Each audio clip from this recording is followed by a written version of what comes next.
So Gilgamesh, he punches really hard. He's a hard puncher. I don't know, babe. Listen. I don't know if you get it. His punches, Yeah.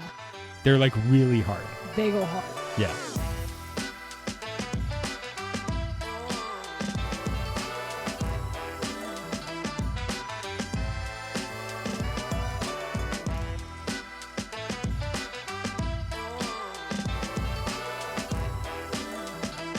Yeah. But then, I don't know. That's his superpower. Who else do you know who punches hard? Superman? One Punch Man?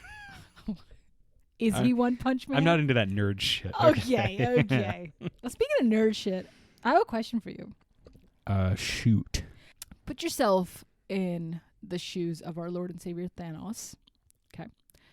If you could control the size of our planet, Mm-hmm. right? Would you set up like a max limit of people who can live on Earth at a time? Like if you're like, oh, it's 5 billion is the number, but no new births can happen unless there's natural deaths. Would you have that be a rule of law? No. Prohibit birds until... No. So would I snap like Thanos and... Yeah, if you, or like, just like, this is the law and you snap and it's like, no new births will ever happen unless a certain number of people naturally die. That's what I'm saying. Like, you don't have to be the one to kill them. They could die of old age, but until they pass. Why would anyone do that? Because resources. Yeah. Okay. They're limited. We're already at way over max capacity. Can I? I'm asking, would you partake in the final solution No. of Thanos? No. Okay. Explicitly no. Okay. Can I ask, as a non-comic book film watcher, Yeah. why does he do that? Interesting point that you bring up. And I actually have a point of that to be made in this movie that we're talking about today, which is Eternals. So, in the previous Drop Marvel hey, movies... babe. Huh? Drop the. It's cleaner that way. It's cleaner Yeah. that way. Just Eternals. Yeah. So Thanos does it, and Thanos is clearly shown as a bad guy who wills half the people dead with a snap of his finger. I don't want to get to why he does it until we're talking about the Eternals plot, so stay tuned. Okay. Fellow. Because as an outsider to the stupid plot contrivances of the MCU, Stupid. I don't understand why he does what he does. Because he's a celestial. Thanos is? No, he's an Eternal. Thanos is an Eternal? Thanos is an Eternal with a deviant syndrome. I'm already confused. Okay. You know what? We're going to break it down. Anyone played by Josh Brolin has a deviant syndrome. Okay. Yeah. So, welcome. You're listening to The Low Ceiling. I'm John. And I'm Pri the Deviant. I've got a deviant syndrome because I watched this movie. It's weird that they named this movie after the way it feels watching it. Hey, just kidding. Hey, Jimmy Fallon, when you're not straight, you can call me. I got monologue jokes. I wrote that down. That was such a stupid joke. Originally, it was supposed to be called the Celestials. Yeah, that's a dumb name too. What the fuck? Can I just say though, you know why that's a dumb joke? Yeah. Can I just point the finger back at myself? Yeah. Because if you're brave enough, dare I say, if you're man enough to make it past the first, and I'm not joking, 90 minutes of this movie, Yeah. it's actually not bad. The first half of this film is a fucking slog, but it gets Really? better. It gets better. Like Okay. I know I joked in our last episode that I was like, we have a real piece of shit coming up for you. And I take that back. This movie is not bad. However, I will say one very important thing. Yeah. This is the theme of this episode. This is the thematic thing that I want to get at about the Eternals and since we're the first people to ever point out any problems with the MCU ever, because we're just cutting edge like that, I was actually offended at how inoffensive this movie was. I was expecting it to be a fucking train wreck, and it was just not great. And the thing that pisses me off is it doesn't seem like I would rather watch a movie that is swinging for a home run and failing than a movie that's just like, I can get on base. And this movie fucking gets on base, but it doesn't come into home, but it gets on base, and that's really fucking boring to me. That's so boring. But overall, not a bad movie, honestly. I don't know. I have a cricket analogy instead. Tell me. Once you hit the wickets in the base of the... No, I don't. Well, interesting that you say I'm that sorry, this movie... were you making light of Cricket Corner? Because we haven't done it in a while, and I just want you to know that like I take that very seriously. I would not. In the spirit of Kumail and his Bollywood performance, nothing but respect for my cricket president. That was... Oh, we'll get to it. Let's just say that was part of the first half of the film. Yo. Okay. Interesting that you say that the first half of the film knocked you out, but after that it perked up for you and you liked it a little bit more than you thought you would. Also, it took me 3 days to watch this movie, just to be clear. Yeah. Same. And this is the only the second time that I've seen this movie. I've seen this movie once at the cinemas when it came out. Incidentally, very brave. Same year. Brave woman. Yeah. As WandaVision, Loki, Falcon, Winter Soldier, Stillwater, Black Widow, fucking Shang-Chi. Stillwater. Stop it. No more Have dad we movies. mentioned Stillwater yet? The real superhero is a man from Stillwater. That was a fucking good movie, though. What's up? Yeah, so you saw it in theaters. So I saw Eternals at the cinemas when it came out, and I'm a huge fan of like the comic book series, right? It's a fucking space opera. This is something we are very, very like polar opposites on. One of the rare things we're very opposite Totally, on. because like you're not a big Marvel guy, or just superheroes in general. You're not like big on mainstream joy and popcorn. I'm like, or yeah, happiness. like I'm not. It's not like that serious. I hate joy, and I think it's the death of art. But it's not that big a deal. It's not a big deal. Yeah. Okay. You know what though? Like I think shit it's where like Star Wars. I think it's where cinema goes to die. Star Wars and Star Trek takes over so much of fucking nerddom, and with their fucking Tin Man bullshit and this little baby robot chuckle pumpkin, whatever, bro. All I'm saying is there's enough goofiness for the rest of the world, and it's just more people now who demand more idiots who want more of the same shit. Which now it's different though. People are experiencing superhero fatigue. Big time fatigue, yeah. Big time, right? And even by the time Eternals came out, it was hitting hard. Fucking Shang-Chi, I wanted to shoot myself in the face. You know what? The thing that interests me about the Eternals as a film was actually, and I want to get into this more, it was actually the first movie where I was like, this is the beginning of the end. Yes. No, and maybe maybe if I'm getting my things mixed up, maybe Black Widow came out before it. Yeah. But honestly, when Black Widow came out, I was like, this could just be a blip. Like you never really know. But when Eternals came out, I was like, this is a trend, and this is the beginning of the end. And I'm sure a lot of people feel that way. I'm sure a lot of people have said that. Now I have a big line of reasoning behind it, and can I get into it, or do you have more to say? I just want to tell you what my immediate reaction was to watching it Tell me. first time. First time I saw it at the cinemas, I straight up fell asleep. And I woke up like in a few minutes, of course, but I was so livid. Dating my dad over here, right, dude, ladies? And this is a fan. This is someone who went wanting to see it and like excited about the big name tickets. You're a regular celestial over here. I'm about that eternal life. Mm-hmm. I felt so alienated because I wanted so badly for this fucking Marvel Dune to work out, right? Well, do you remember that when you and I started dating, this movie had not come out yet. It was we had just been dating for like 3 months, and we went to see something. We went to see a couple movies. We definitely saw Candyman, and we definitely saw Empty Man. We saw that. Well, funnily enough, they don't play theatrical trailers when we watch films at home. Oh, yeah. But we went to see, I believe, The Last Duel, if you remember correctly. Yeah, fantastic. And we saw the trailer for the Eternals, and I remember leaning over to you and being, the trailer is awful for this movie. Yes. And it's one of those things where I actually take a kind of sick joy in this, where I see a trailer and I'm like, I smell a piece of shit. Because show everything. Because you can tell, like, trailers have their own problems that we don't have to get into, but you can tell from lots of trailers where you're just like, I smell a huge piece of fucking garbage coming. And especially with this movie, I was like, the fact that they only really showed 2 sequences of anything, I was like, this is not going to be good. And one of the problems, here's a big problem with trailers that we don't have to get deeper into. Trailers should tell you what the movie is about. And this film, I was like, I have no idea what's happening in this movie. Oh God, no. And even the thing is too, when you first kind of start this movie for the first hour or so, you're just like, why does any of this fucking matter? Like, why do I care? Why do I give a fuck? And that's like a huge problem.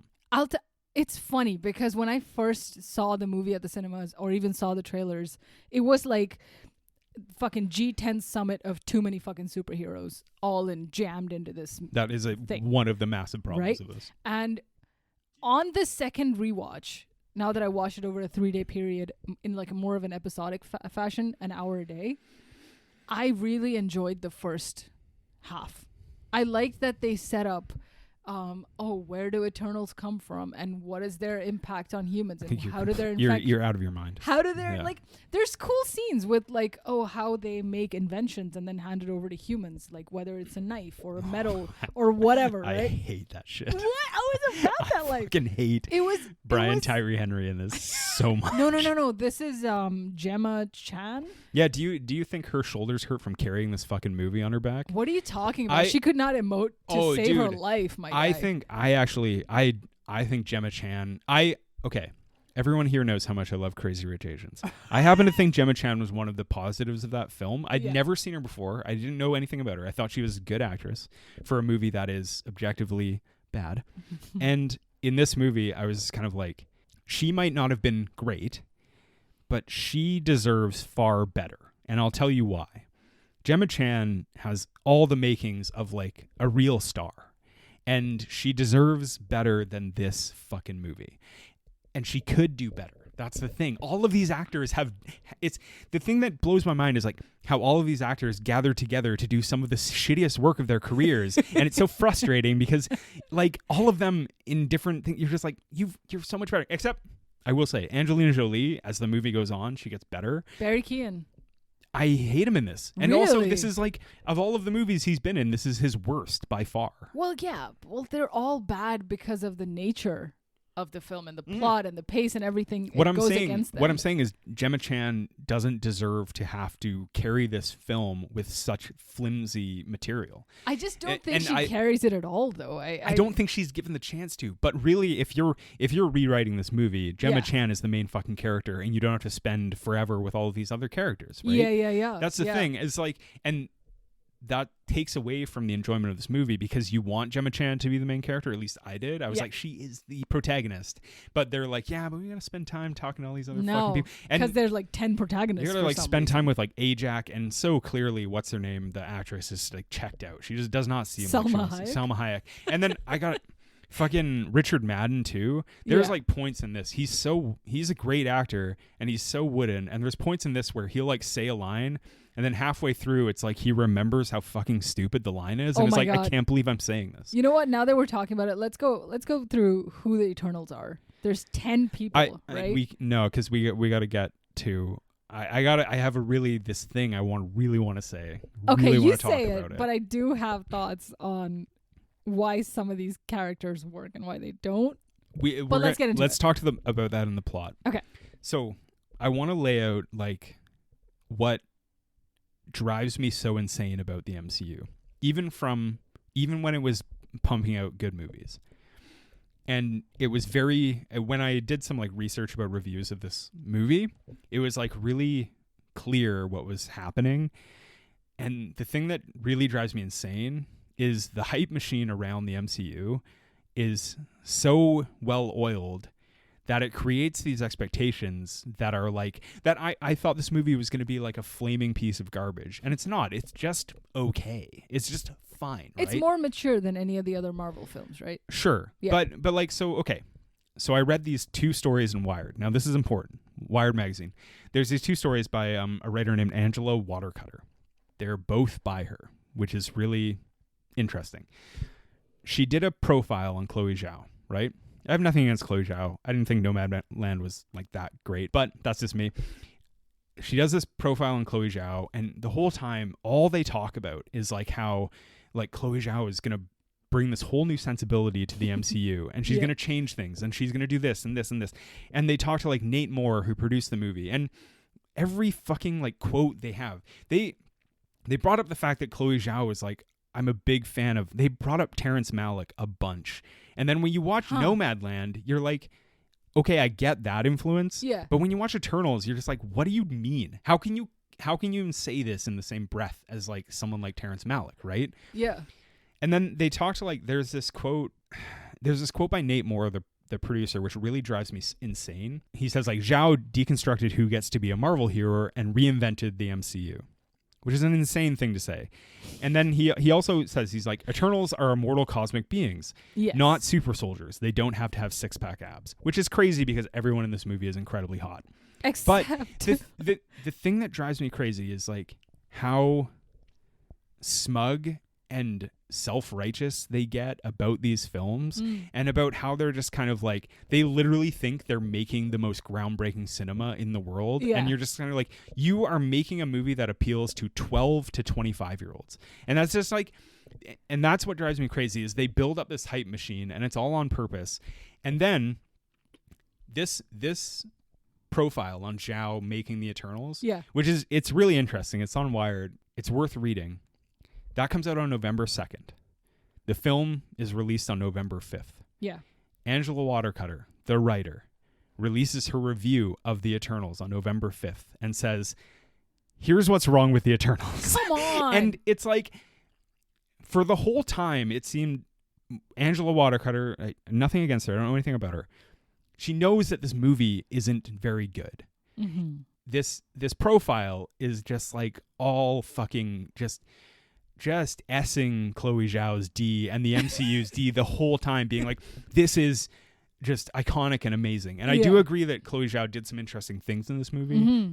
But just that whole machine drives me really insane, because then when it comes out, people are just like, wait, this is a piece of garbage. And it's like, yeah, it always was. Yeah. And then the funny thing too is like, you have someone like Nate Moore who's just like, he's just like, oh, this is going to be amazing. This is going to be incredible. And then fucking like 4 days after the Eternals comes out, he's like, I don't know. We might not make a sequel. It's not really a priority. Anyway, it's like, what do you guys, like, they know they have what they have on their hands. Yeah. And just like, it's such a fucking play acting thing. And it even comes down to, I think that was happening a lot with like Kumail. Because Kumail was, you know, he was fucking becoming this Adonis of a man. Yeah. But also, that was like this big story that they were pushing, and the movie just, it leaves a bitter taste in my mouth because it feels like everyone involved with it was like, yeah, I mean, it's just all a fucking just pleasure. Just, I love just working on this shit. And they know in the back of their minds that they have a stinker on their hands. And that fucking sucks. This is so funny that it started off like this, and the way they're marketing it and talking about themselves as this great godly piece of cinema. Because when we think about the plot too, not that they wrote it, because this dates back to the 70s, the main thing is that this character Arishem, that is a celestial god super being, to quote Dana Stevens in Slate in her review, Sky Daddy. Yeah. Okay, Arishem the Sky Daddy creates these Eternals, but Arishem, and I have a note here, is this like celestial sperm bank that makes god babies. He just I wrote down he jizzes into a bunch of other planets to make celestials.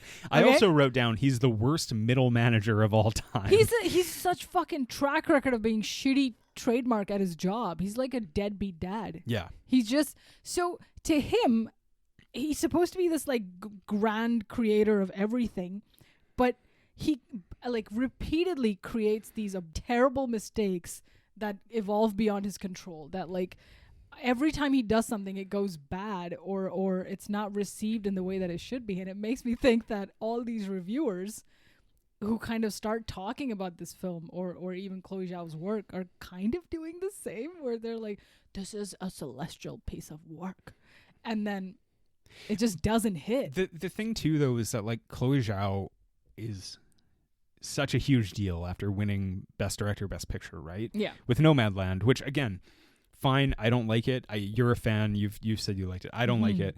But like, nobody really wants to criticize her in this, like, she's gone from Nomadland to making one of the biggest movies of the year potentially. Yeah. And the thing is that like, as I've said many times, the hype machine behind it all is like very afraid to have a real frank discussion about what the fuck is going on here. Yeah. And can I bring up something else that kind of illuminates this point? I read this interview with Patrick Burleigh. Mm-hmm. Do you know who that is? Mm-hmm. Burleigh. He's one of the co-writers of the piece. So the movie is written by 3 teams. One Chloe Zhao, 2 Chloe Zhao and Patrick Burleigh, and 3 Ryan and Kaz Furpo. 3 writing teams? 3 writing credits. Okay. 3 separate writing credits, right? Okay. So Patrick Burleigh, I was like, what is, like, because I saw some stuff. I read this interview with him, which I found really illuminating. So he comes out of the Marvel Writers Program, right? And do you know what that is? No. Basically, all they do is that they comb through all of Marvel's back catalog, and then they write treatments for different characters to potentially create film series out of them for the MCU, right? Okay. There's like 4 of them at the time Patrick Burleigh is at this. Sweet. They do more than that, but like, yeah.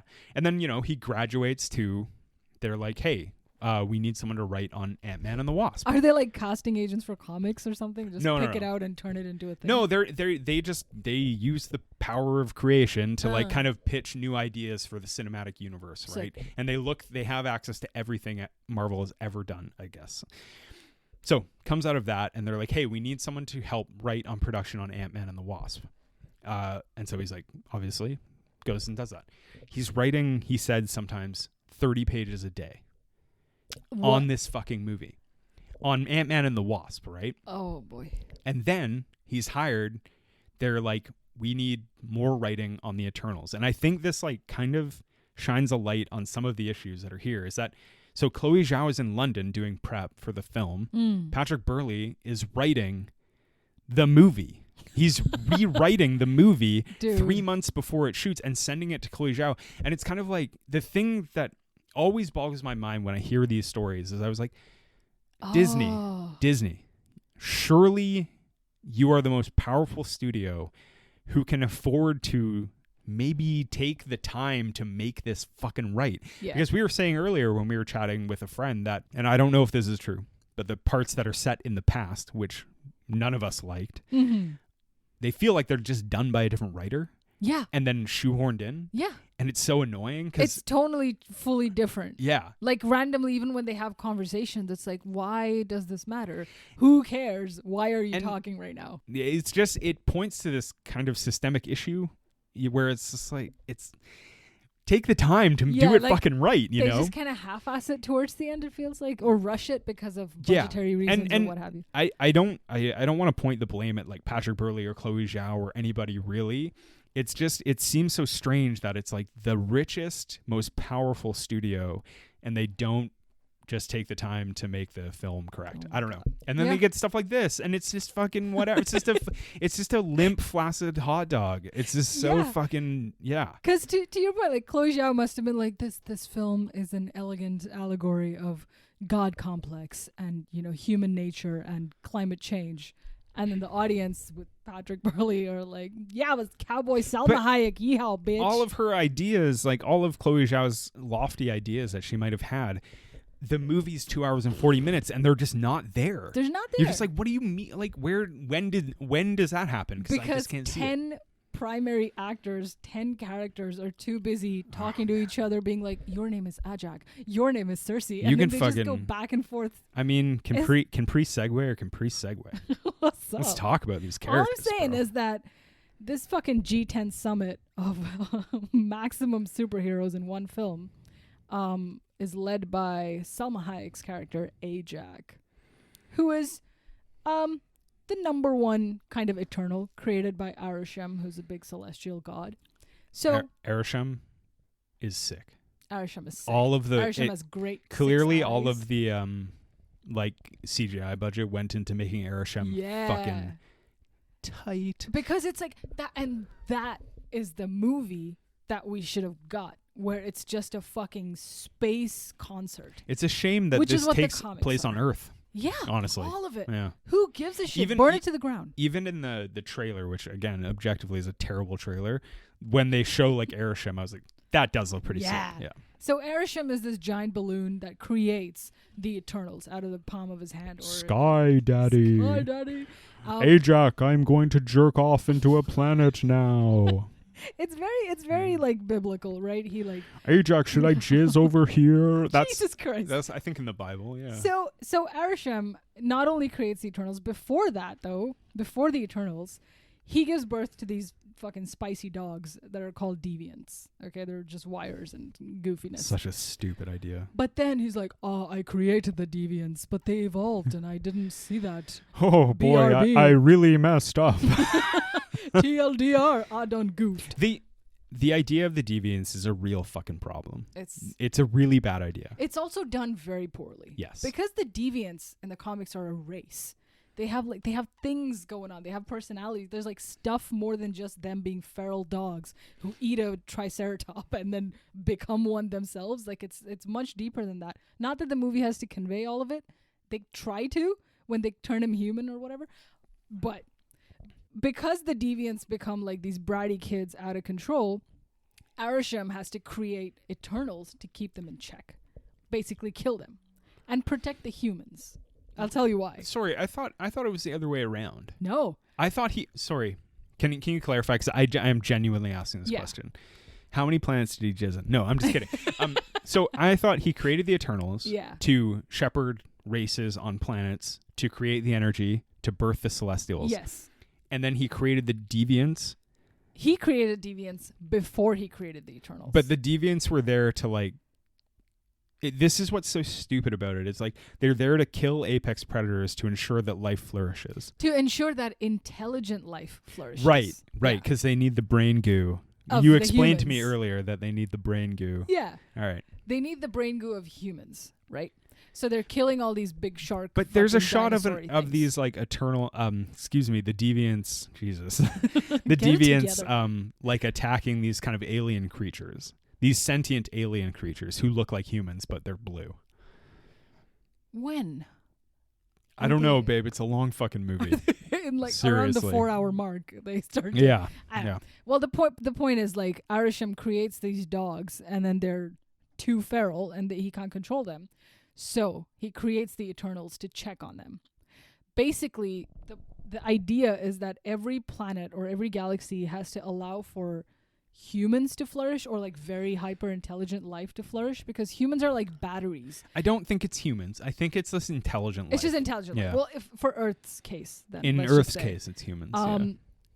He needs these human batteries to run their course, to like live out their full potential on a planet, whether it's 5 billion, 6 billion, 7 billion, until it's so much. You can say 7 billion if you want. 7 billion. Until the battery is so fully charged on Earth that now, remember the spermy jizziness from Arishem earlier? Now it sprouts this baby celestial god that bursts out of a planet. I don't know why you're explaining this to me. That's how birth works normally. This is normally how birth works.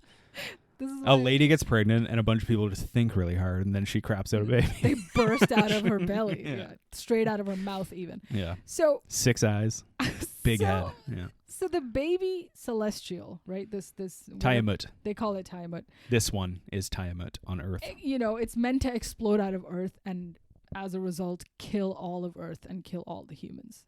But it'll be a problem. Yeah. So they do this so that Tiamat can then create 1 million galaxies or whatever. So essentially, you have to have these celestials be born by killing one planet so that 500,000 other planets can potentially exist in the future. Yeah. This is a Christian propaganda film. This is Bible told with big budget. How so? Come on, talk more about that. Just everything about it is like, guys, think of the utilitarianness of it. Like a little bit. Let us kill 10 people so that 100 people who are not born yet can live to their full potential later. Like, yeah. I understand the climate change argument here, where it's like we have to preserve what is there now and stop certain detrimental things now so that our future generations who are not born yet can live to their full potential. But in this case, it's just, let's just kill the whole fucking planet. Yeah, we'll just make a new planet. It's kind of like it's erasure. Maybe because I'm not a celestial, I don't get it. But it is a little bit like there's so many things in this movie because they deal with like such lofty kind of you know, like you're dealing with a guy who's like practically a god, like Arishem is a god and stuff. And you're just kind of like, why does any of this, like, how can I relate personally to this? Like, why do I, because especially too, is when you think of like the earth giving birth to Tiamat. Yeah. As a normal human where this stuff doesn't exist, like, how do I relate to this at all, I think it's interesting that like Arishem, the number one Sky Daddy, also makes mistakes. The jizz monster. The jizz monster has follies. The jizz monster in the sky. Like it's like giving birth to a kid who grows up to commit 10 murders. Yeah. You are a bad parent. Yeah, but he's like cool with it though. Yeah. He's like, you know what? I'll just make another kid that will kill this kid. And then my new kid. He's also got like 1 million kids. Yeah, like, true. And then he gets pissed off at the end at Cersei. He's like, "Oh, you shouldn't have done that. That was my favorite kid. Those were my best murderers. What the fuck? That was my best one. He was gonna go to Harvard. Space Harvard. That's where it's at. He was going to go to Central Galactic Harvard. But Mom, he was gonna write comics in the newspaper. He's gonna get an SNL. Write on The Office, the remake of The Office. Jimmy Fallon, call this guy. You know, earlier you asked me what's the deal with Thanos and why he kills off fucking half the people across all the worlds. Yeah. So it's not just Earth. They make it seem like he's trying to do it in favor of like sustaining planets and being like, you humans don't know how to be. We got to kill some of yous so the other half can live happily instead of being, you know, it's like, I think in this context, it makes Thanos seem like a good guy because at one point, Selma Hayek's character, Ajak, is like, there are Eternals who have tried to slow down Arishem's will. Yeah. Or like trying to slow down a fucking Tiamat emerging from a planet and destroying it. And because you need billions and billions of people to power a planet to full capacity, Thanos might be cutting that shit in half so that a celestial doesn't burst out of that planet. Right. So, which I think is a cool kind of thought experiment later to be like, is Thanos a good guy overall? Because he says, when I'm done with the snap, half of you will still live. Like, half of you but then still like get to do good. not Tiamat, Arishem's plan was gonna be like, now you must all fuck all day to make more. You have to. The snap has gotten rid of half of you. Yeah. Now you all have to fuck all day. That's of course, right? But he slowed it down. He slowed down the prime. I have so much lube to pour on the planet. No, he. It's about to get slippery in here. Thanos violated the prime directive. Right. I gotta say, man, if I was fucking Cersei and I was getting that Kit Harington dick, I would also be like, I'm not gonna let the Celestial kill everyone. What are you talking about? the fucking the top 3 characters can we so far. Sorry, can we go into the plot? Yes, insane. But that is all the backstory. You're right. Yeah. And then so the 10 Eternals so far, for anybody who's not seen it, bless you. But are Arishem, of course, is the number one guy who creates the Eternals. He's a celestial. But the Eternals are Angelina Jolie, known as Thena. Thena is fucking elegant, mysterious. Wait, can you say the actor and I will try to name the character? Okay. Go on. Angelina Jolie. Thena without the A. Athena, yeah. You drop the A because it's cooler. And I'm going to say their power too. Okay. Swords. Swords and shit. No, babe. Her power is that she has mad cow disease. Oh, yeah, that or too. Or mad weary or whatever they call it, where she hulks out. And when she hulks out... She hella mad, yeah. Who comes to kind of calm her down? Punchy man, Gilgamesh. Big puncher. Played by Dong Lee? Yeah. I think. Yeah. Great guy, sick actor, terrible role. Hella punch. So he's basically the Black Widow to Angelina Jolie's Hulk. Sure, you're making all these inside jokes that I just don't get. Sun's getting real low, big guy. Go on. Okay. Druig. You're supposed to say the actor? Oh, shit, right, Barry Keoghan. Because I know who the actors are. Damn it. Barry Keoghan, who does he play? Oh, Druig. His power is to get really pissy about the Spanish Inquisition. Yeah. And also control the minds of people, which is a... Yeah. That is sick. Now, say the fucking performer. Sorry, you're right. Okay. Barry Keoghan, though, I just want to say that he has like the most notorious murder baby face, and it's kind of perfect for this role because he comes off as this like villainy guy, but he's kind of the best of the lot so far. Anyway, Richard Madden. Hot Eyes. AKA Icarus. Yeah. AKA Scott Lang, I guess. But no, sorry. Cyclops. Cyclops, Yeah. thank you. He's just Cyclops who can fly. Yeah. He's just fucking Cyclops. And Dumb. they like misspell his name with a K because he's edgy like that. Then he flies into the sun. Fucking certified Fuck dollar, my off. guy. Yeah. I'm so sorry. Go on. This character, I don't know her real name, so I'm just going to call her Pepsi Cola. Oh, Sprite. Yeah. Fucking Sprite. Yeah, of all the characters who could get cut, that was kind of the one I wanted to the most. I don't want to like harp on. I really don't like that character. Yes, and no one likes her. I think her name should be fucking Exposition Miss Mick Expedition-y because all she says is fucking exposition. I don't want to harp like the actor. They're young. They're just getting started. I get it, but they're like they don't. Again, much like Gemma Chan, they don't deserve this. But bad character, stupid character, everyone I'm hates just it. curious, why did Arishem make one Eternal that's a child? Is it like a Kirsten Dunst Interview with the Vampire thing where you just like are cursed with eternal youth? But also, like, why does she act like a child? She's 7,000 years old. Yeah. I don't... Yeah.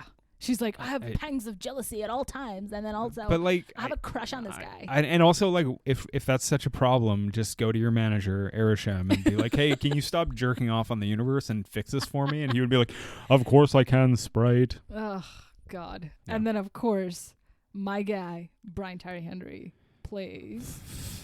Fuck off. Fastos. Fucking stupidest character ever. I'll tell you why it feels stupid, I think, is because Brian Tyree Henry is holding back a lot and he's not given enough to do, to your point, like they're not given room to become characters.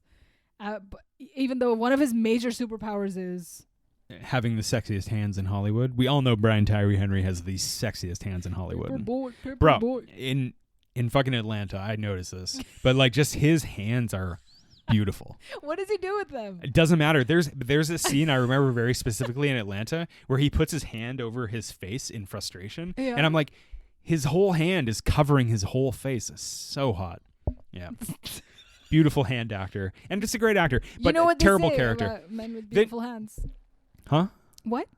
Men with big hands? Beautiful hands. Beautiful hands? Yeah. They can invent shit for humanity. That's right. The thing I hate about Fastos as a character is like, it kind of goes towards that problem where you're just kind of like, as a human myself, why do I give a fuck about any of this? And then also Fastos is like, hey, I invented the fucking plow for people. And it's just kind of like, so humans are just like ants in an ant farm? Like they're just, that's all? They're not given any agency in this film. Like any mistake of theirs is not their mistake. Babe, I just want to ask. As a human, do you not find that a little bit insulting? Not at all. Do you think we have free will? Yo, fuck that. That's a larger conversation. All right. Well, we're starting a new podcast called Philosophy. It's okay, go on with the next character. Prisoners. I think we're down to the last. Philosophy. Why didn't I think of that? Oh, man, Philosophy. Go on. Okay. Well, that's fucking good. The Speedy McLightning girl. Fasty McFasterson. Again, you didn't. That's not her name. It's Lauren something. It's Lauren Ridloff. Sorry. I think Lauren Ridloff is. I have no complaints. Perfect. I wanted more of Lauren Ridloff in this movie. Actually, she's great. Yeah. That's why I think because of her interaction with Barry Keoghan's character Druig, it makes them. There's supposed to be a fucking love triangle that is the main part of this film. Can you believe some of this movie was cut? Like, it's unbelievable. My God, between fucking Jon Snow, Robb Stark, and the Asian lady, and who are all supposed Gemma to be, Chan. sorry, my guy, but like be more charismatic, I guess. It's just so forgettable and so dull that you want this side character, mysterious flirtation between Druig and Makari. Kit Harington is also in the movie for like 2 minutes. Yeah. And he's in the trailer for about 30 seconds. What the hell? Yeah. He's just there to kind of set up his character for later films, I guess. Yeah, which are never going to happen. No one sorry, Kit. Let's get into plot. Then, well, you forgot Kumail Nanjiani as Kingo. Oh my God. You know what? Let's all forget Kumail Nanjiani as Kingo. Yeah, man. That's some crimes. Some crimes were committed. You know what? You would think when a character turns into a beefcake for a certain role, you would see more of that cake. But you don't. And he disappears for so much of the film. And towards the end, he's like, literally at the end is like, I gotta go. We can't defeat this guy. Bye. I'm really enjoying Bollywood, so I'm gonna leave. Which is a ridiculous thing. Anyway, let's get into the plot. All right. So that's them. Yeah, so, I mean, we've done a lot of the backstory. Like, 5,000 years ago, the Eternals were sent to Earth to shepherd humans into brain power. Juice. There's scenes in, like, Babylon where they're just like, hey, the city's really big now, Arishem, and he's like, oh, cool. He's like, yeah, we got a Starbucks and like fucking drive through and oh my everything. god, Babylonian Starbucks. Yeah. They're building a metro line. Sick. And then like, but then like opens with this scene where the deviants attack these like 5,000 BC humans and the Eternals are like, not today, deviants. And then you're okay. All right, cool. Yeah. Yeah. So a big point for them is that Eternals have not interfered with any human conflict unless a deviant is directly involved. Unless they're directly threatening humans. And then eventually they kill off all the deviants, quote unquote, in 1521. This is important because the Spaniards are busy cutting all of these Mexicans' heads off because that's what Spaniards were doing at that time. Where that whole scene, which we're doing it a little out of order because I just wrote it, like all of this backstory, which is so annoying. Yeah. The thing that the movie asks a stupid question. They're these all-powerful beings, and they're just like, oh, are humans really worth saving? Yeah. Anyway, fuck this. And it's like, but they don't do anything to really answer that, in my opinion, because there's no human characters in this fucking movie except for Kit Harington and excuse me, the dude, Richard Madden? No, he's not human. Oh, human. The fucking valet, the Indian guy who's fucking Harish awesome. Patel. Harish Patel. Fucking king. Yeah. Yes. So it seems just like thematically silly because you're just like, it's like, are humans worse? I don't fucking know. Like, I don't know. By the time they come to the human interactions, though, Eternals are now present day, where the snap from Thanos has already happened. Yeah. And also, events have happened that they've now brought back the people who were killed in the snap. Yeah. So, and Arishem is like, I already poured a bunch of lube in the Indian Ocean. Yeah. It's full of lube. Everyone go fuck over there. Just imagine Arishem with Jerry Seinfeld. Anyway. There will be much chafing. But there is that is what makes this intelligent life more intriguing than any other intelligent life across the galaxy, is because they've been able to bring back their people despite the snap, which is an Eternal, aka Thanos, did his thing, but people were able to bring people back, and that is why they maybe contemplate, are they special enough to be saved as a species? Did not get that at all from this. No, because why would they fucking bother with any chat? Yeah. Just to be clear to the listeners, I've had a couple beers, but also I haven't seen any of the fucking Avengers movies, so I don't know. So I don't know what you're saying right now. I feel like it's like you're speaking a different language. You should let me do all the chat in this and be like marveled at, and I'll just do my Arishem voice. Capacity with which. What I'm saying is, in my second rewatch, I like this movie so much more because you get to like know the nuances a little bit, and it just sucks that you have to know all this backstory and do all this like thinking on your own accord. It's the both the brilliance and the annoyance of the MCU is that. Yeah. You know? It's brilliant. It's brilliant that someone like me, not a fan, has to be like, oh, I got to watch all these movies, because the MCU is like, yeah, you do. Yeah, fuck you. But also it's annoying for me because I'm like, man, I don't got the fucking time of day. Yeah. All right. Which I'm so curious to know, because you're a big cinema guy. You watch all kinds of trash. What made you? Excuse me? Let's get real, okay? Whoa, hold on. Back up. What do you mean? Okay, Fast and Furious 14. What I'm saying is, I have standards. Okay. It's this movie, Eternals, is worth watching because it's more mature, like it's more interesting. There's mythology, there's religion, there's like war conflict, there's philosophical ponderings, and other Marvel movies don't really dabble in that. They mostly go like, okay, protagonist, antagonist, action, done. Yeah, they're mostly the death of art. For children. Yeah. Why not, right? We'll do it for the kids. The thing, so it's funny because we're going on a bit of a tangent here, but it's funny because as I've said many times, like I don't like animated movies generally. Yeah. There's some exceptions. But like Pixar, right? I don't think Pixar movies are they don't interest me in any way. And to be perfectly honest, I see a lot of these MCU movies as like they're just this same part of the Disney machine as like a Pixar film. Sure. Yeah. They appeal to all audiences, which means that they flatten a lot of anything interesting. Yeah. They can't really good filmmakers and good writers and good whatevers can't really be allowed to do anything challenging or interesting.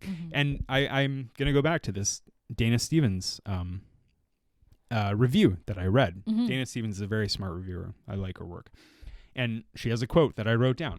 The demands of a $200 million corporate enterprise ultimately prevail over any aspirations to auteurship. Yeah. And that is true almost across the board. Yes. Right? Yeah.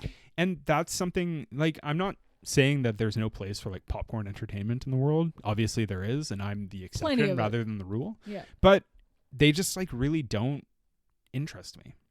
And that's fair. And that's totally fair. It's like even if they did, I think that they would be still very forgettable because I still would rather watch something. Yeah. I would rather rewatch a piece of garbage that's trying to hit a home run than a piece of flimsy kind of whatever, you know. I think you're coming at this from like a movie goer perspective rather than like a child who grew up with comics, read it in a 2D format, saw it maybe in a cartoon format, and then to see it in this like ginormous like most incredible big budget real life people.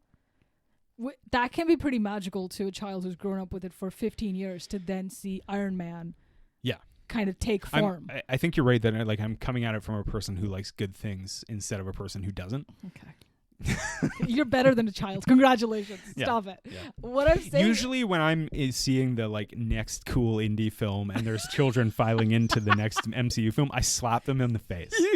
Every time you see a child in an A24 production, you go kick them in the head. Yeah. No. I buy popcorn specifically to throw at them. Yeah. Which is get out. That's why people forgive a lot of Marvel sins, because they're like, my childhood, and now it's, you know, taken form in this way that you So okay, here's something. Again, this is a massive tangent. Something that kind of drives me insane about, and I experience this a lot of this through the internet, to be fair, like through social media, reading people talking about movies and shit, which, you know, everyone is basically a genius. But no, like there's this catch-22 about criticism. Yes. Where it can be like normal people like you and me who have no credentials whatsoever. We are just normal fucking people. Can be like, I wish movies were better. And then people who want to defend those films will often be like, well, you know what? I think it's okay to just be entertained. Like, it's just a movie. You shouldn't take it so seriously and blah, blah, blah. And then it makes you kind of feel invalidated for being like, yes, but I want movies to be better. Yeah. And even myself, I'm like, I get that there's a place for these. But when someone like the producer of The Eternals is talking like he's making the most groundbreaking cinema in the world, and the fans are acting like fucking Avengers Endgame is as good as Oppenheimer or you know, Barbie or Lady Bird or whatever, that is when I'm just kind of like, that's just objectively ridiculous. I feel like it's a vocal audience. Yes, yeah. And so they kind of, their fucking echo of bullshit drowns any other sane voice. Yeah. And that echo of bullshit is also like emboldened by children and parents, and of course it like there's a lot of fuel to that fire. Yeah. And it's also too, it's a way of invalidating the fact that like there's a conversation to be had about like, obviously Avengers Endgame or whatever is like a huge accomplishment. It's like, it makes $1 billion. It's obviously appealed to a ton of people. And as much as I love the Russo brothers and all of the great work they've ever done, it's still like, you can still be like, well, it's clearly an accomplishment of cinema. Yeah. The same way that something which I love, like Titanic, is also an accomplishment of cinema, which 100%. Lots of people hate. And even though you're just like, well, the numbers kind of don't lie. Yeah. But it is a way of just being like, don't criticize this thing that I like, which I'm guilty of too. And it's also kind of like, well, there's a conversation to be had about the relationship between commerce and art that some people just don't want to fucking have. Yeah. And you know, like, okay, that's fine. We don't have to talk, but 100%. I like having this conversation. I like talking about shit like this. Yeah, you know? especially when it like overshadows. And I will fight anyone with my fists. You're ready. I will have a Thor's serious hammer. conversation with Captain Wildebeest and something else. My other left fist. My left fist is. I'm not gonna lie. It's not gonna do a lot because I'm right-handed. Wildebeest and left fist. Yeah. Yeah. Oh my god. Okay, sorry. No. This is good because I know we're kind of talking about Marvel in general, which makes me think that this movie, Eternals, does not particularly feel like a Marvel film. Just from like the color and the character and the seriousness. I don't know if I misread, but like somewhere it was like Snyder had a lot of influence on Chloe Zhao. Or they're good friends or something. I don't know. But you can kind of tell there's a lot of Justice League-y vibe in this movie. Snyder. I didn't read about that, but it's I don't know if like maybe she went to him or if they talked about, because the writer of Eternals, well, Jack Kirby, he's worked in both Marvel and DC. Mm-hmm. Back then when he wrote the comics. He's a controversial comic book writer. Like in the Marvel universe, isn't he kind of like people like he's not the real deal? Well, he is. Well, it's like a lot of it was like Stan Lee stole credit for what Jack Kirby did and maybe vice versa. Right. We don't have to get into that. But it's like... And they fist fought on top of the Empire State Building. With just left fists because they're old and decrepit. And rest in peace. That's how Stan Lee died. Yeah. People don't really know that, but yeah, it's crazy. He is Thina now. You can't tell with AI. It's cool to see that it's different and attempts to be ambitious and big and all the good stuff. But it's so tonally fucked because you're always expecting some kind of Marvel goof where like, oh, we're just gonna the humor is very misplaced in this film. And I think the fans are upset because like only one character, aka Kumail, is unabashedly obnoxious as opposed to 95% of the characters in all Marvel films. The thing is that like I've seen that criticism a lot, is that like the kind of quippy. So this was established by Joss Whedon, right? Yes. Joss Whedon, who obviously like he's written a lot of good things. He's also semi-canceled now in some regard, but like Joss Whedon also, if anyone out there has seen Alien Resurrection, you know that this guy can really misfire because that movie is terrible. But it's full of these like quips too, where you're just kind of like, I just feel like these are misplaced in such a serious situation. Totally. And having not seen them, I'm sure it kind of made more sense in the Avengers and stuff like that. But in this movie, it's like, it's very clear that all of those complaints that I've read people bitching about on the internet about the humor in the MCU, I'm like, as a non-fan, I totally get it from just watching this one movie. Yeah. Because like, the thing is too, is like Kumail is so funny. And I'm just like, is he like at a table read just like hanging his head, being like wasted being like funny, good, really good joke there. Yeah, neat. I feel like anytime someone it's fucking Jimmy Fallon style over here, man. Anytime someone else had a funny line too, I bet the director or like whoever is in charge is like, hey Kumail, think of a line for this guy, and then they just say it in the moment. It's like, oh, is this beer or a mug of spit? What is going on? It's the laugh track of fucking sitcoms syndrome. And you know what? In the trailer, the joke about fucking the guy breaking the IKEA table, that was in the trailer, and I was always like, boy, that is unreal. Fucking rough, and man. I don't think, like, I don't know who to blame for it. I really don't. But I don't think Chloe Zhao was on the sidelines being like, yeah, I'm loving all the laughs in this film. You know? I think Chloe Zhao, if they could have had their way fully, would have made this be a joint where Frances McDormand drives into set and then kills 6 of the Eternals in a fit of rage. And then that's the tone she wanted to set. But they were like, we got a funny guy over here, so we can get him to write 2 sentences. Yeah. Anyway, we got to get back to the plot. I'm sorry. Yeah. You got to get back to the plot. Let's do it. Okay, so Cersei and Sprite live in London, England. Yeah. Never done an accent about London.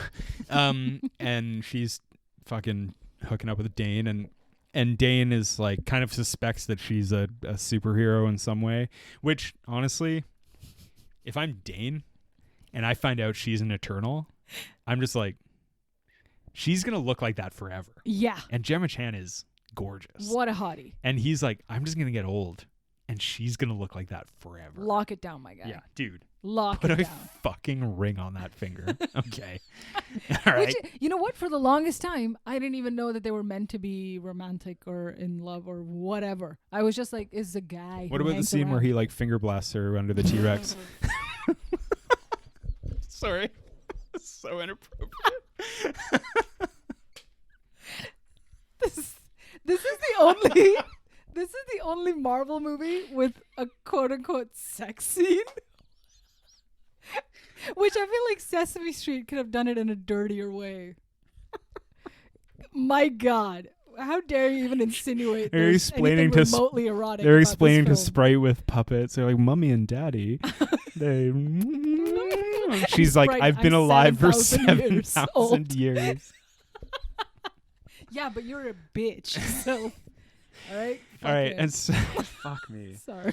So, we've been at this for an hour already. We haven't even gotten to the plot. We're not gonna. Yeah. So a Cole's deviant comes back, and then Icarus comes back and shoots him with his eyes, and he's like, "Oh shit, the deviant's back!" And they're like, "Oh fuck!" And so, sorry.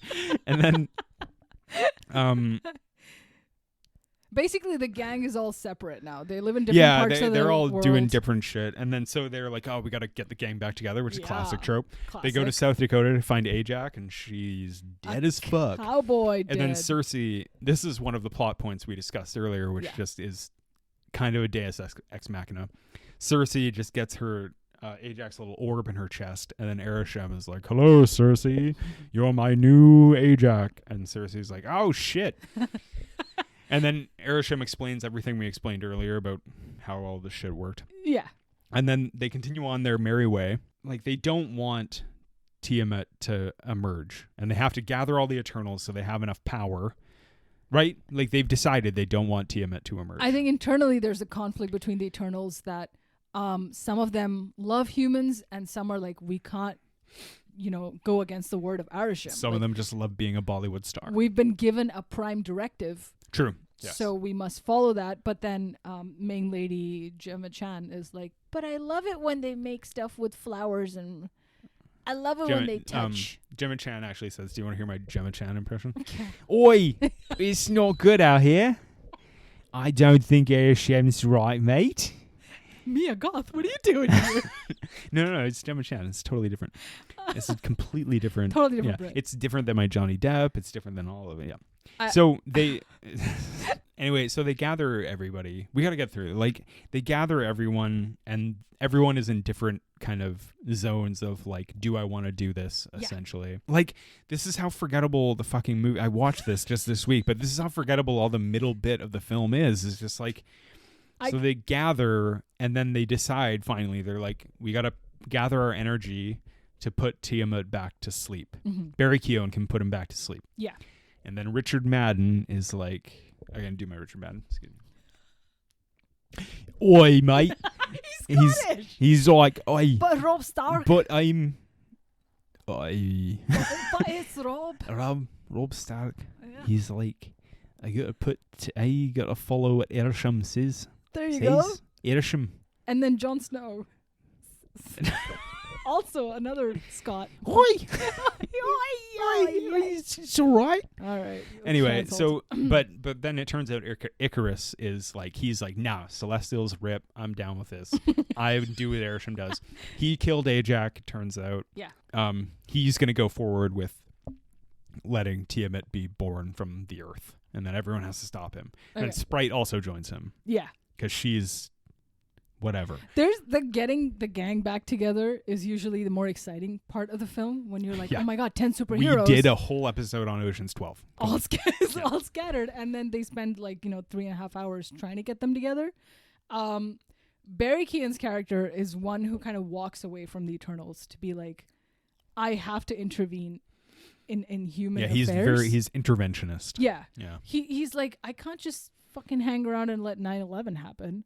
But they're all like, nah, let it. Yo, why did Eternals let 9/11 happen?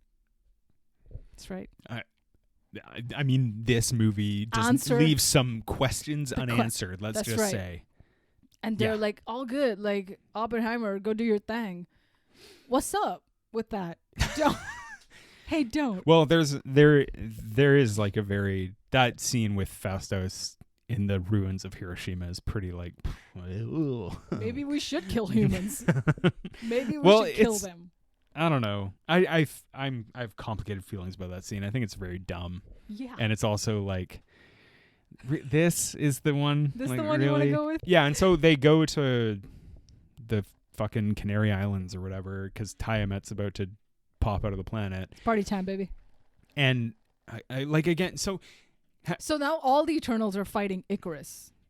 And Rob the Stark's deviants, character. and then they just kill the deviants because they're like, "Hey, stop that!" And they just kill them. They just kill the deviants. Yeah, the deviants are just like pointless. Yeah. They're all everything is. They're just like such a tool. They're a prop. They're just prop. like a prop. That's it. And then finally they harness all their power, and Circe turns Tiamat to marble. And she does it by Captain Planeting, Power Rangering everyone's energy into herself. She does it using the friends she made along the way.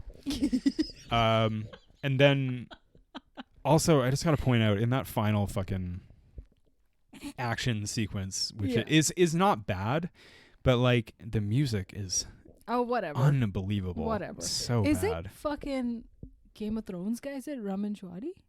I don't know. And then Icarus feels very guilty for betraying everyone. Yeah. And then he flies into the sun. I just want to repeat. His name is Icarus. And he flies into the sun. I love that they make a whole thing where they his joke name about is his name. Icarus. They do. They address it, right? They're flies into the sun. Oh, Sprite made up a goofy story about Icarus like flying into the sun. Like that's just all made up. And then in the end, he does. Like Athena is supposed to be. Athena is supposed to be Athena. Yeah, they're all supposed to be real. Whatever. Gilgamesh is supposed to be the classic Babylonian emperor, Punchy Hardy. Irish. Yeah, actually, in the ancient Babylonian language, Punchy Hardy is Gilgamesh. Hardy. Yeah, Thomas Shelby's Gilgamesh other brother. means super punch. Gilgapunch. Gilgapunch. Love Gigapunch. Oh my gosh! At the end, I do like the ending where Arishem appears in the sky and he's like, "I'm very disappointed in you, Circe." And Dane was like, "I was just about to fuck this chick." But now I have a cool sword, so I guess now I gotta be a fucking superhero. Black Knight or whatever. Do you know I looked it up after. There's like a voice that talks to Jon Snow's character towards the end. Yeah, in the post-credit scene. Yeah. The second one. Yeah. Which I remember I texted you and I promised I would watch them, and I didn't. I watched the first one. Okay. But then the fucking Disney Plus app is so annoying that it was just forever loading, and I couldn't skip ahead to it. And because I'm an old fucking man, I was just like, I'm too old for this. All right. I'm drunk and stoned, and I can't figure it out. All right. I'm scared. I'm frightened. What's the post-credit scene you saw? The one with Harry Styles. The one with Harry Styles. The one where I was fucking sure that Patton Oswalt was Jim Gaffigan. I was like, their voices sound so similar. Two sides of the same coin. Harry Styles makes an appearance as the brother of Thanos, known as Eros. Thanos. He's meant to be like perverted god of love. He's actually a really creepy guy in the comics. It's pretty cool that they had to. The only ounce of charisma in this film is in the last fucking 10 seconds when Harry Styles shows up. And you're like, oh, okay. And then it says Eternals will return. The second post-credit is... Blade. All right, fucking... We talked about it, though, in the Morbius episode. We mentioned the Blade thing. We mentioned it in old Blade movie where Morbius shows up on the rooftop. Right. So... And then we rewrote Blade 1. Get out of my podcast. Thank you for taking our ideas. But it's cool. It's cool that they kind of hint at Jon Snow's character being a direct descendant of King Arthur, and he gets the fucking sword. Fucking kill me. He's got magic powers. Fucking kill me. And then also now he can fight vampires alongside a Mr. Blade. It's so weird because like I'm into some really nerdy shit, and I just cannot get behind all this stuff. It's because there's like smaller like subgroups. It's not just all all Avengers where it's like 6 guys or just fucking DC. I know that. And so there's like a world where Blade and like 5 other guys have a unit. Yeah. It's how Guardians of the Galaxy is now split, and like the raccoon has like his own team. I thought he died. No, he's a super raccoon. Oh, for fuck's sake. Yeah. I thought he fucking died. I thought No, it was the end of he that. wrote a single called Shallow, and he got a fucking Grammy for it. I mean, deservedly so. But In the fucking hate Guardians of the Galaxy so much. Such shit. Shout out to my guy Harish Patel. I just want to say that He was great. he plays As the representative of all humans, I think he knocked it out of the park. Yeah. To be perfectly He's frank. He's like a big Bollywood legend. I don't Big know deal? if he probably did like 75 movies. And then one of his like yeah, but babe, to be fair, he filmed those in 3 years. It's true. It's true. He's a machine. Yeah. They fucking gave him nothing to work with, and they made him like this stupid like fucking exposition with this documentary making thing. I think he's certainly like comic relief, but in a film that there's too much comic relief already. Yeah. In a weird way. It's like weird comedy already. It's just uncomfortable, and then he comes in and is like, "Oh, I'm recording Here's this the thing. shit." He's a great supporting character in the movie about Kingo. Yeah. But that's the thing is like this movie is about all of them. Yeah. And all of them, to be fair, are worthy of their own kind of story set around them. I've seen a lot of people comment that this movie should have been a Disney Plus TV series. Because really great. Like you kind of want to spend time with all of them. And that's the only way I enjoyed this film was because I watched it in an episodic way. Like it took me 3 days to finish it, and I was like, yo, this is good. They take their time to do the world building. Characters suck. Like I don't give a shit about any of them. That's fine. As long as there's like cool stories being told through the process, there's cool visuals. Marvel always knocks it out of the park with fucking fight scenes. The one in the forest with all the deviants. That's where it starts to pick up for me. So I thought fucking I good. actually in retrospect, I think that's the only scene I really like. I thought that was quite good. Me too. But I mean, the special effects I think are pretty drab in this film, but like They're not They like, just seem like uncrisp. They're not worse than any of the other Marvel except films. for Arishem. Arishem was fucking badass. And can I go back a little bit because I did kind of scoff at the idea of like Chloe Zhao comparing this to Terrence Malick, but I had read that before I'd seen this movie, and then watching it and seeing the space scenes, I was like, I get it because of like Tree of Life. Have you seen Tree of Life? No. There's like these not space scenes, but there's these like vistas of space in Tree Wolverine of Life. One? What? Hugh Jackman? Tree of Life? Yeah. The Terrence Malick film? Oh, never mind. Not Wolverine. I heard Terrence Malick was signing on to do the next Wolverine movie, though. Wait a minute. What am I thinking of? Never mind. It's got Brad Pitt in it. Go on. But there's these kind of like space vistas in Tree of Life, which is, to be clear, has nothing to do with Wolverine. Yeah. And I kind of got that from this movie. I was like, okay, I get that. And all that space stuff I thought was really cool. Yeah. But then we're like on Earth. Like one thing that drove me a little nuts, which I thought was like, it's such a nitpicky, just to prepare everyone, it's such a stupid nitpicky thing. The scene in Babylon, I was like, why the fuck is this wall blue? Why is this whole city blue? Like, it's so weird. I was like, I just don't believe it. I mean, did you want it to be like sepia toned or? No, I just thought it would be the tone of the rock that they used to build the wall. Oh, then again, I guess they're Eternals, so they probably built it. But it is a little bit like, I was like, there's things that like knock you out a little bit from it. It's because Selma Hayek's outfit is blue, babe. Oh. How do you not match your outfit to your house? Hey, jack yourself off. God. Jack off. Boom. All right. Man, we fucking nailed it. Gone ape shit on Eternals. Wow. No thoughts? Eternals. Yeah. Damn. You got a top 5? I do have a top 5. Oh shit. Wait, is it top 5 Eternals? It's better. It's top 5 evil inventions that were definitely created by the Eternals and not humans. Tell me. Okay. Number 5, Instagram. Yeah. I was just saying, I was just watching Ingrid Goes West, which made me remember how fucking terrible Instagram is. Yeah, there you are. And how, to be perfectly frank, how insufferable us millennials made it. Oh yeah, we ruined it for sure. Insufferable we all were. For sure. So much that in the height of Instagram. We had to create another Instagram, but it's just for dancing. Yeah. Fuck yeah. Yeah. Well, we all know of our fearless lizard leader, who definitely is a deviant among men. Mark Zuckerberg? Mark Zuckerberg. Yeah. No name. I will not name him. I want to jizz in all of these planets.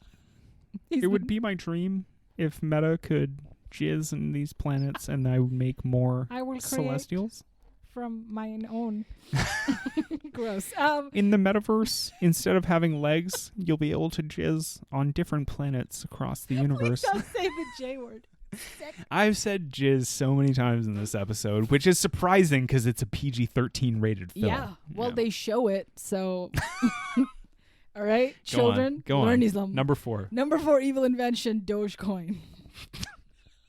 I mean, that's kind of benign. It's not worth anything, so. Well, no human could have created this. I'm just confident that fucking space baby would put a tantrum. A computer did, so. Yeah. What did Dogecoin ever do to you?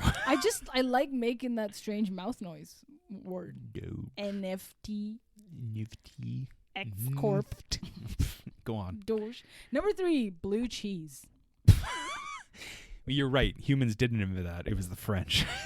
Okay. I don't even know if I apologize to the nation of France, especially Emmanuel Macron. Except for blue cheese lovers. I've ridden in an Airbus and it was great. Yeah, but I don't. It's true. I don't even know if the French invented that. No, it was just bacteria. You know what I bet it was? Oh, those fucking Belgians. They always get away with that shit, and then the French take the blame. I have a feeling this must be like an American invention, though. Blue cheese? Yeah, because they're always fucking eating it with hot wings or whatever. Blue cheese with wings will go fucking mother. They bastardized it. Maybe. Yeah. Just like French fries.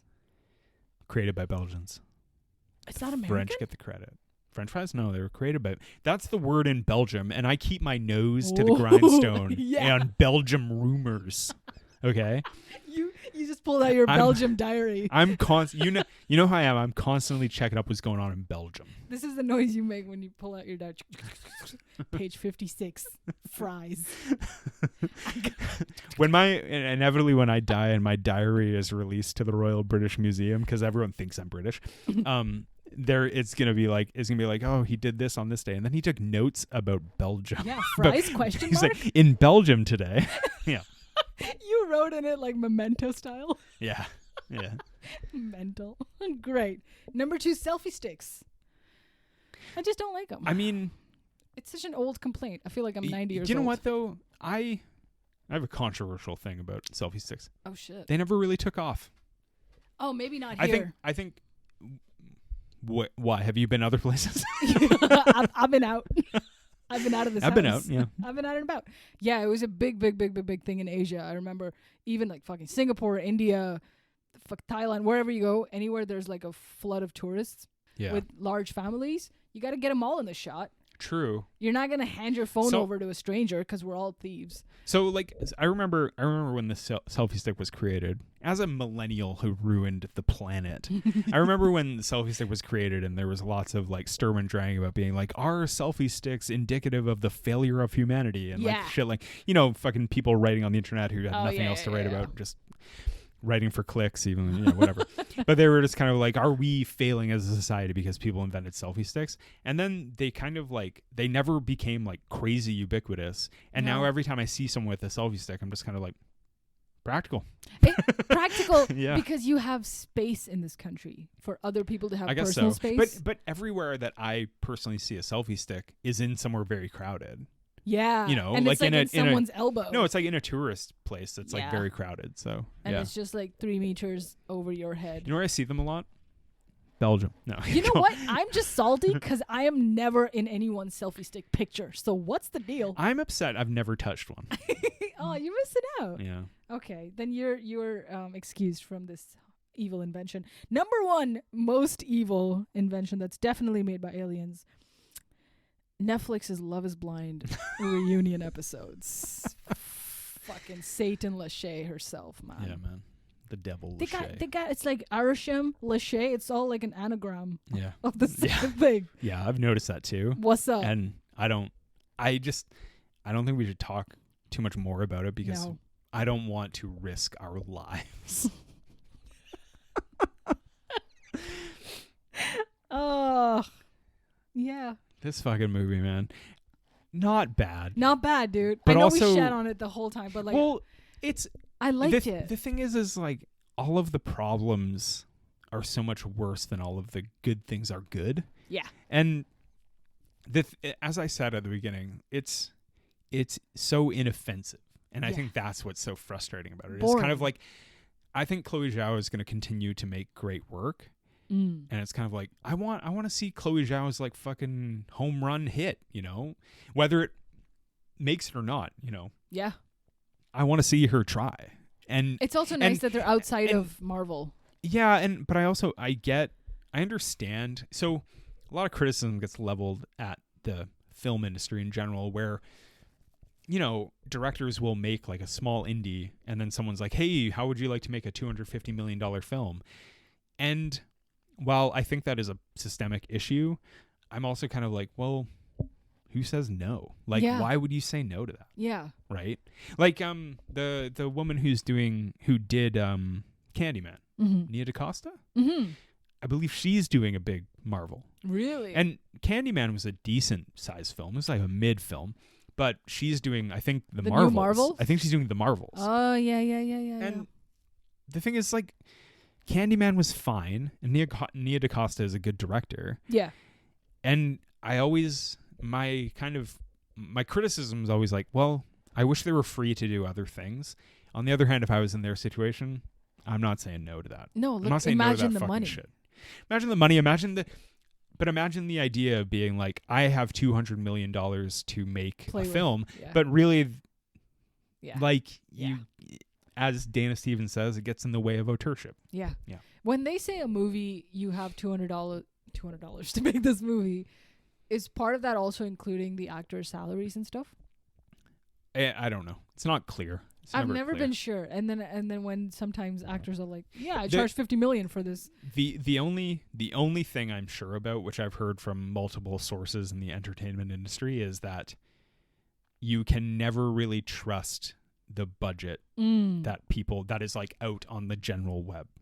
Okay. You never really trust it. Yeah. It's never like fully accurate, but you know, getting a ballpark figure. Yeah. Yeah. It's like actors when they post their height on IMDb. Yeah, and their dick length.